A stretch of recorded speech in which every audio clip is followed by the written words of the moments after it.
MP ఎలక్షన్లో భాగంగా వినోద్ కుమార్ గారికి మద్దతుగా ఆయన గెలుపు కోసం వెంకటేశ్వరపల్లిలో ప్రచారం నిర్వహించడం జరిగింది. మనం ఇవాళ హుజురాబాద్ ప్రాంత ప్రజలను, తెలంగాణ ప్రజలను కూడా టీఆర్ఎస్ పార్టీపై ఆలోచన చేయాల్సిందిగా విజ్ఞప్తి చేస్తున్నాం. మన కరీంనగర్ ఎంపీ వరకు చూస్తే రాజేందర్ రావు కరెక్టా, బండి సంజయ్ కరెక్టా, వినోద్ కుమార్ కరెక్టా అనే ఆలోచన ఒకసారి చేయాలని హుజురాబాద్ ప్రాంత ప్రజలందరినీ కోరుతున్నా.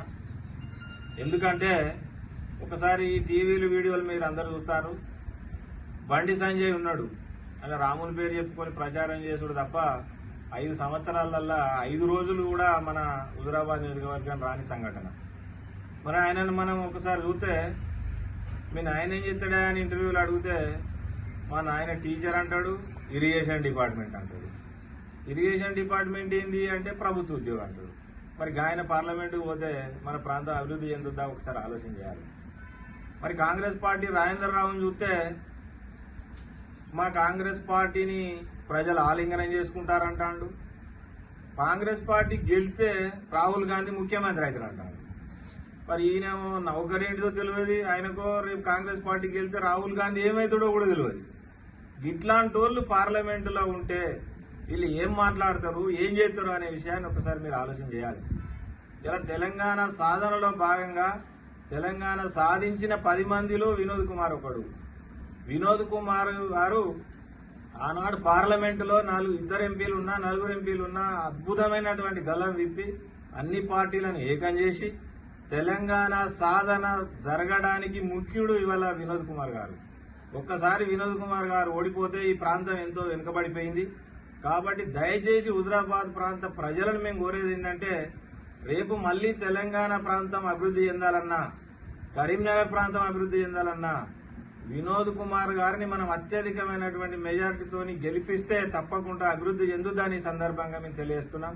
మరి కాంగ్రెస్ పార్టీ వాళ్ళు ఏం చెప్తారు, రాముని మీద ఒట్టేసి ఆగస్టుకి ఇస్తానంటాడు, ఏడిపోతే గాదేవుని మీద ఒట్టేసి ఆగస్టు 15కి ఇస్తానంటాడు. ఇవాళ ముఖ్యమంత్రి గారిని కూడా మనం డిమాండ్ చేసేది ఒకటే, అయ్యా ముఖ్యమంత్రి గారు, మరి నువ్వు గదాన్ని అంటున్నావు కదా, మరి రేపు మహిళలకు ఇస్తానన్న 2500 మే 15వ తారీఖు ఇస్తానని ప్రమాణం చేసి చెప్పు, నేను నమ్ముతాం. రైతు బంధు ఇవ్వని వాళ్లకు మే 15 నుంచి ఇస్తా అని చెప్పి ప్రమాణం చేయి, నేను నమ్ముతాం. రైతు బంధు కాకుండా ఇంకా నీకు బోనస్ ఇస్తానన్నావు, నువ్వు వానకాలం పోయిన వాటికే ఇస్తానన్నావు, ఇయ్యలే.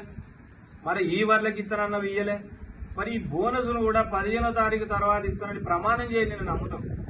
మరి ఇన్ని దొంగ ప్రమాణాలు చేసేటువంటి ముఖ్యమంత్రి గారిని నమ్మో, రాముని పేరు చెప్పుకునే బీజేపీని నమ్మో ఓట్లేస్తే మన ప్రాంతం వెనుకబడిపోతుంది. కేసీఆర్ గారు కొద్ది రోజులు లేకపోతేనే ఇవాళ అందరు రైతులకు అర్థమవుతుంది, తెలంగాణలో టీఆర్ఎస్ పార్టీ అయితేనే తెలంగాణ ప్రజలు బాగుపడతారు, ఈ రాష్ట్రం బాగుపడుతుంది అనే విషయం అందరికి తెలిసింది. ఇప్పటికే ప్రజలందరూ ఒక నిర్ణయానికి వచ్చారు. ఈ దొంగ హామీలను నమ్మే పరిస్థితి లేదు. రాముని గుడి అంటే మనమే ముక్తానం, రాముని వాళ్ళేదో రాముని పేరు చెప్పుకుంటూ ఓట్లేసే పరిస్థితి లేదు.